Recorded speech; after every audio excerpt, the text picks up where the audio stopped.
All right, welcome back to the show. My name is Ryan Morrison, and today's guest is Claire de Vries. She is a filmmaker, creative producer, and a future name to know in the entertainment world. A recent honors graduate from the University of Michigan's Film, Television, and Media program, Claire led Imagination Films, one of the most active and ambitious student-run production groups in the country, helping bring dozens of student professional projects from idea to festival screening. Super excited to jump into her recent film, We're Not the Same. Welcome to the show, Claire. Hi, thank you so much for having me. Awesome. Well, I'm super grateful to meet you. I've been friends with your mom, Melanie, for a while. Yeah.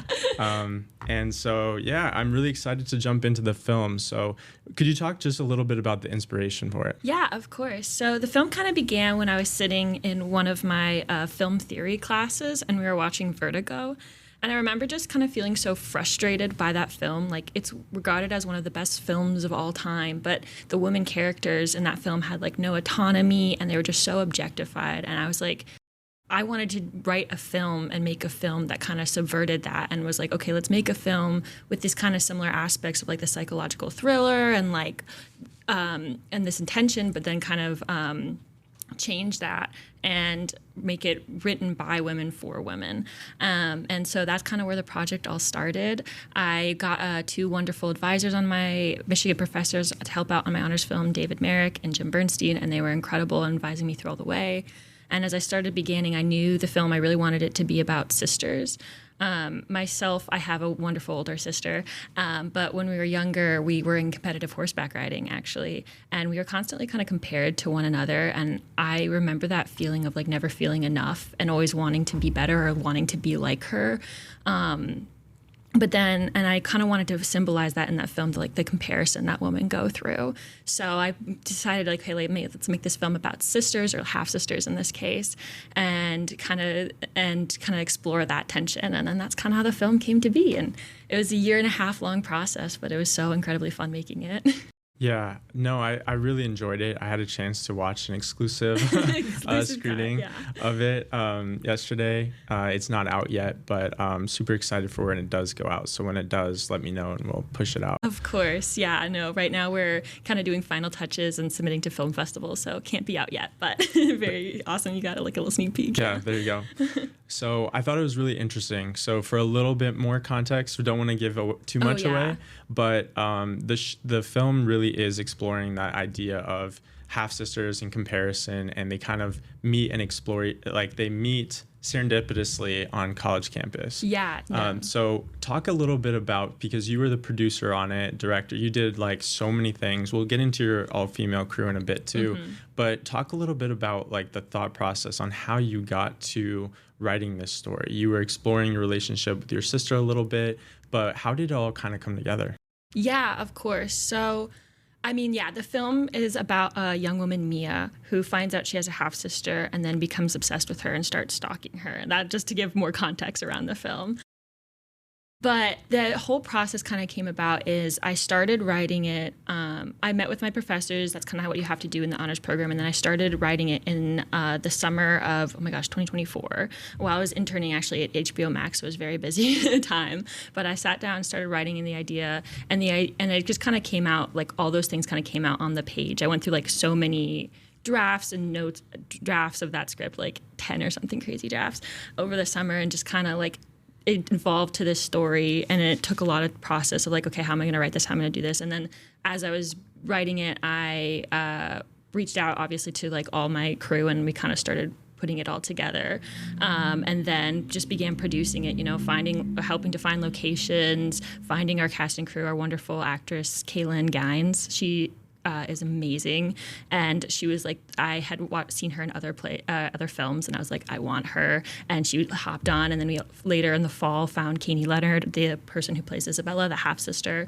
and she was also amazing. She auditioned for the role, and I was like, yes, I want her. So we kind of performed it together, and then it just kind of took process in the fall, and then I began editing it in January, which was a very long process, but it was super fun.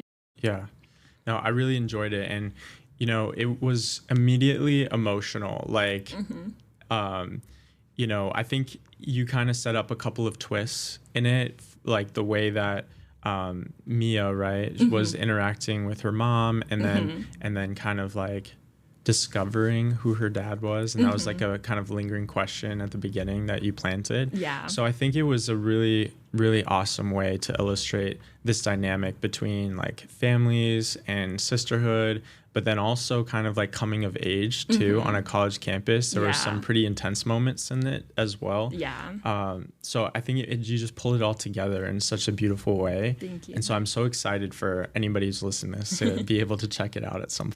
Thank you. Yeah, there's a lot of different themes going on within the piece, but I'm just, very, very happy with it. Yeah.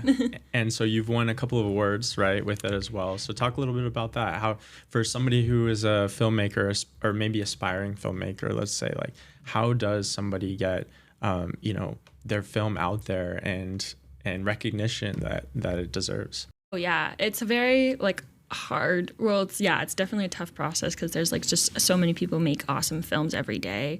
I was lucky enough to win the Hopwood Award for the Frank and Gail Beaver Award, which is a scriptwriting prize at the University of Michigan. And that was really wonderful because I'm actually I am a writer and I've taken a lot of screenwriting classes, but I think that's my weakest skill. So getting an award on that was really a huge honor.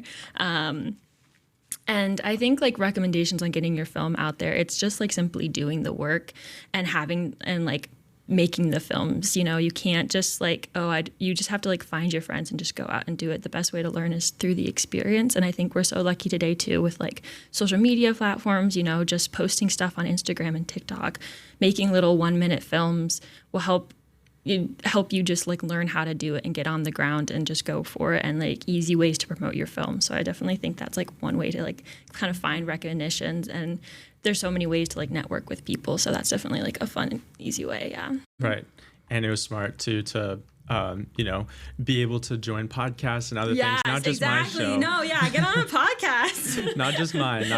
I mean, we're still at the early stages of my show, but who knows? I just interviewed Jeff Hoffman for the episode before this, and he's a filmmaker, and he's won some awards too, in addition to being the original CEO of PricelineBooking.com. And anyway, hopefully there's a little subtle plug for Jeff if he sees this. Definitely would love to get some eyes from Jeff on your film and others. So you were exploring this idea of the gaze in the film. Yeah. So and you talked about the film industry and having a lot of kind of male dominated perceptions and ethos and things like that. So talk a little bit about the exploration there, because I did know that going into the film, and I think it was a subtle play that maybe a male audience wouldn't quite recognize from the get-go. So talk about that a little bit. Yeah, of course. So while we were designing the film, I really wanted theorist intervention kind of within the film. So I looked at 2 essays, obviously Laura Mulvey, Visual Pleasure and Narrative Cinema, her essay, which is kind of the foundation of the male gaze. And I knew I wanted to basically explore the male gaze within the film, but rather than just totally erasing it, how have women internalized the male gaze, and how has that kind of come into our lives? Because we've been subjected to so much male cinema. How can we change and subvert that? So another essay that I also looked at is Zoe Dursey's Gender and Cinematography, and she essentially talked about what happens when a woman holds the camera and how we can kind of create the female gaze and kind of subvert that male gaze. So we kind of open up with Mia, who holds them, is kind of this representation of the male gaze, and she basically kind of objectifies her sister, not so much more in this thing of wanting and feeling oh, I wish I could have been her. So we open the film, Isabella is always kind of portrayed in this very objective view. She is kind of an object. Even one of the first scenes we see, the stalking kind of begins by Mia, is in the law quad at Michigan. And she starts following her, and then there's all these flashes of objects of what Isabella's wearing. So she's wearing her purse, her nails, and that kind of begins this objectification of Mia only seeing her as this desire of wanting to be her. But then slowly I didn't want to lose Isabella and wanted to show that she had agency. So In the middle of the film, there's a store scene, which is actually a reference to Vertigo. There's the iconic, like, Jimmy Stewart's character sees Kim Novak's character in, like, the flower shop. And I wanted it to be like that, but instead, in that scene, the Kim Novak's character is very objectified. She's like, there's a mirror and she doesn't even look at herself. She's just purely an object. And I wanted to kind of reference that scene, but like subvert it. So in that store scene, Isabella looks back and she starts gaining more agency. We start actually moving the camera closer to her and letting her in. We see like more interior moments of her to kind of represent that she is a full human. And that's where the female gaze kind of takes over. And we see her rather as just an object of view, but as a person with emotions, with complexity. And we see how the story of Mia kind of obsessing her is like destroying her, and she becomes a human. And just becomes, becomes like somebody again. So that was like, we really, from the get-go, like when we were shortlisting this, we really wanted these theories to be at play and kind of represent that. And so that's how we kind of chose to shoot it in the film. Yeah. Wow. I think that's fascinating because Mia was basically the representation of the male gaze, but she was a female. And then it kind of opened a doorway into the female gaze. So that's very interesting and unique, I think. Yeah. Perspective. It was something that I kind of set out to do, and I really found through the whole process. When I first started, like I wanted to give Isabella, this happens like when I was editing the film, I wanted to give Isabella so much because I loved her as a character, but then I was like, no, I have to pull back, and kind of just found that through the whole process of making the film and editing, and yeah. Right. And then there's this one really powerful moment where Mia actually helps Isabella right at the college party. Yes, yeah. So is that something that you're open to talking a little bit about? Yeah, because that was a pretty powerful moment. It was a pretty powerful moment. The kind of the scene before, Isabella kind of dealing with the trauma. She's like drinking a lot, and then kind of go meets the boy, and then kind of there's like a moment of like kind of some sexual assault. It's not super violent, or we tried to really handle it in a proper way because we don't want it to be an over dramatization of the film, and don't want to trigger anyone by it, obviously.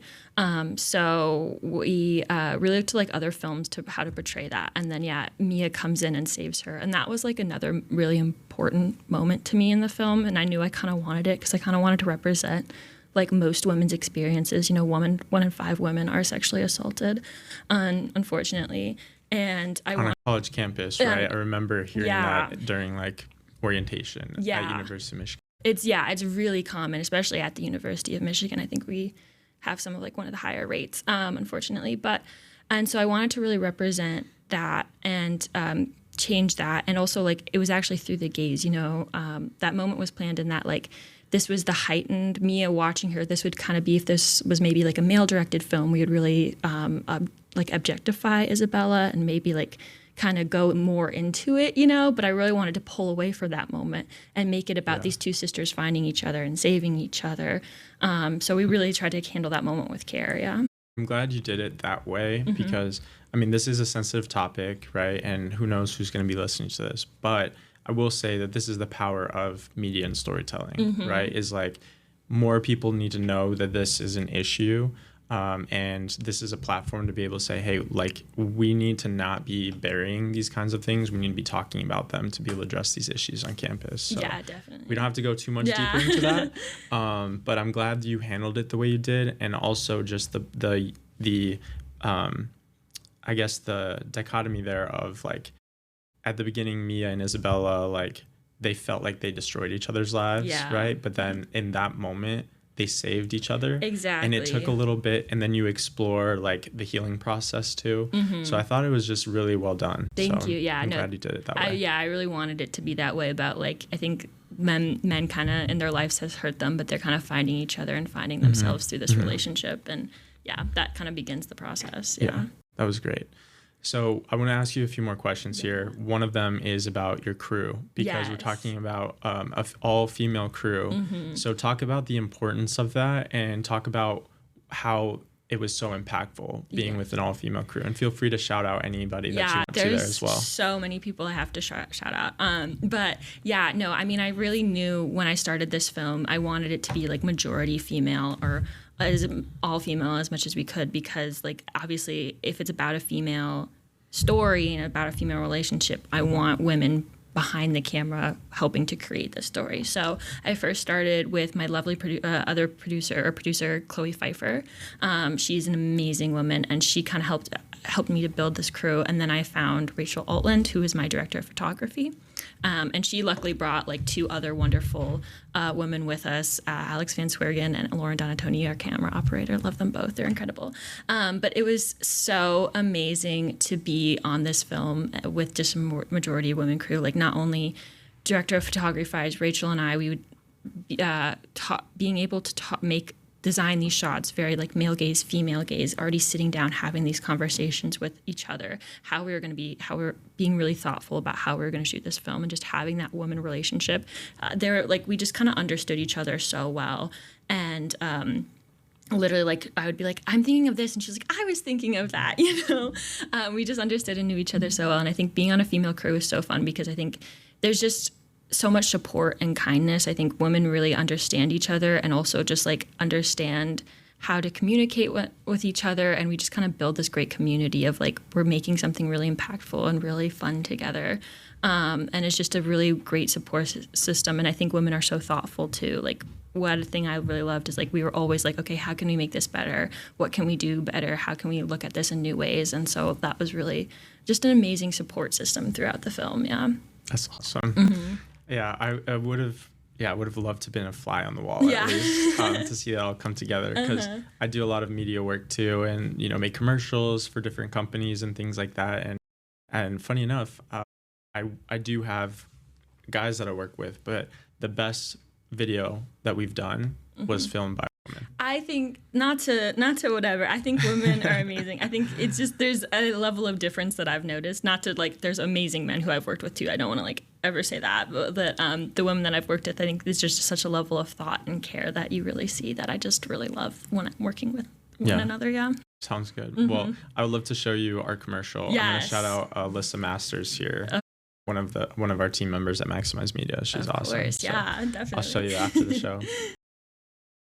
Cool. Well, I want to ask you another question, and I'll let you take the floor if there's anything else you want to share. But where does this go for you? Like, what do you imagine? I don't know if you can see out 3 years, but like maybe for the next year, like what's your plan? And if there's anybody who's watching this show, like, how can they help you get to the next level of where you want to be? That's so fair. Well, listen, I'm looking for a job. No.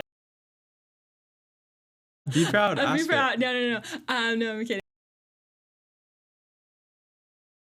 Like, and then we're currently in the process of obviously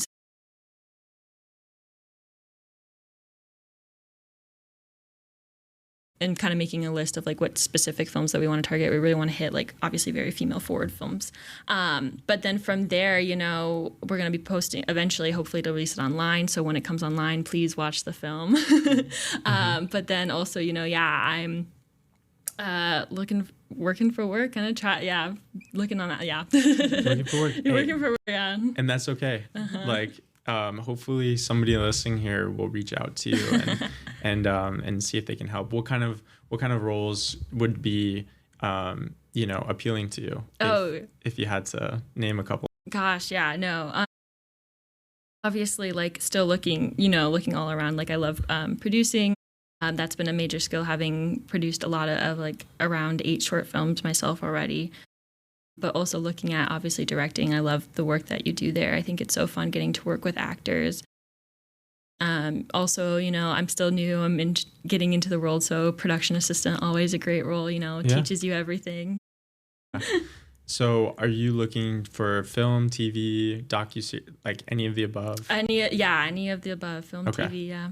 All right. Well, let's talk more offline. There we go. I'm conceptualizing a TV concept right now. There we go. So, yeah. I mean, it would require a lot of bootstrapping and a lot of hustle and grit and grind, but I think there's a lot of potential, and I'd love to hear more about the, more TV and movies and things that you're thinking about. Because I'm sure like your mind is always running with ideas. Yeah, right? Exactly. Yeah.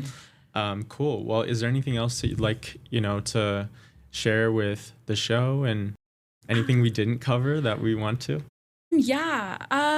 Maybe I would love to shout out my like costume designer and production designer, Camille Chippewa and Megan White. When we were making the film, clothing and makeup was really important to us, and also Sydney, our wonderful makeup artist. I really want to shout out them and their work because that was really intentional within the film. We were really intentional about when we were designing like the costumes and the production design to really make it like female forward. And that process really showed up throughout the film of like how we used color. We knew we wanted Isabella kind of in this femininity and these pinks to really stand out and shine. And then Mia more in these bland colors. But then as she kind of as she moves into this kind of sphere of like being obsessed with Isabella, she changes and wears more of these pinks and becomes more into this hyper femininity and kind of loses herself in the process. And one of my favorite scenes in the film actually is when they both kind of lose themselves after Isabella finds out that Mia actually is her half sister. And they're both on the law quad and they're both in white. And I love that scene so much because it kind of represents this like loss of themselves. So I just really want to shout out their work because that was just like so intentional within our film as well. Cool. That's a great shout out. I'll also say something that I noticed having, gone to the University of Michigan and also living here in Ann Arbor, that I think was the film shot all in Ann Arbor? Yes, shot all in Ann Arbor. Okay, so I think that you guys did an excellent job of expanding the campus. Oh, and what I mean by that is, I saw the scene in the law quad, but then all of a sudden we were kind of like at a house, like a college house, and like that. Like the way that you made it look on camera, it made the campus in Ann Arbor look completely different to me than how I experienced it day to day. So I thought that was pretty cool too. Of course. And want to shout out Ann Arbor, want to shout out more getting the film incentives because I love Michigan and I think it's so beautiful. So definitely want more filming happening in Michigan for sure. To make them happen. We're trying to get podcasts, this podcast studio off the ground, content studio off the ground. We're trying to get all of these creatives together and collaborating and showing the value of media, showing the value of storytelling and things like that. And I think lifting people up like you, Claire, and others in the space is what we need to do to really help Ann Arbor and Detroit and Michigan Michigan on the whole to really see the value in what the work that we're doing. Yeah, so. Definitely. Cool. Anything else you want to share? No, that's it for me. I think, thanks so much. It was awesome. Awesome. Well, thanks so much for coming on the show, Claire, and hopefully we'll have you back again. Let me know and let us know when your film drops. 100%, yeah. We're not the same. We're not the same, yes. All right.